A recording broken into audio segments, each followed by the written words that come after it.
नमस्कार, तिरंगा रक्षकमध्ये आपलं सर्वांचं मनपूर्वक स्वागत।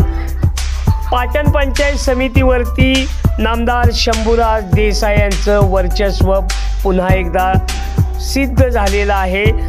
पाटण पंचायत समितीवरती एकनाथ शिंदे शिवसेना गटाची सत्ता एक हाती मिळवण्यात शिवसेनेला यश आलेलं आहे।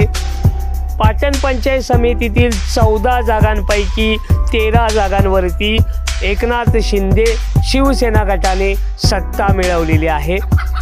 तर जिल्हा परिषद पाटण तालुक्यातील जिल्हा परिषद 7 गटांपैकी 6 गटांवर निर्विवाद वर्चस्व सिद्ध केलेलं आहे।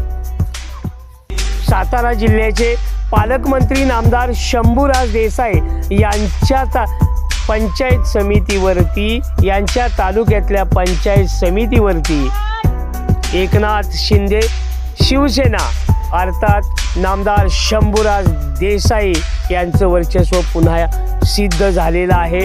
एकनाथ शिंदे गटाचे नेते सातारा जिल्ह्याचे पालकमंत्री नामदार शंभूराज देसाई यांचं तालुक्यावर पुन्हा वर्चस्व सिद्ध झालंय। याबाबतची राजकीय विश्लेषणात्मक बातमी प्रसिद्ध करताना काल अंदाज व्यक्त करण्यात आलेला होता की पाटण तालुक्यातील पंचायत समितीवरती एकनाथ शिंदे शिवसेना गटाची एक हाती सत्ता येईल, नामदार शंभूराज देसाई यांचं वर्चस्व पुन्हा सिद्ध होईल। ती बातमी तंतोतंत खरी ठरलेली आहे।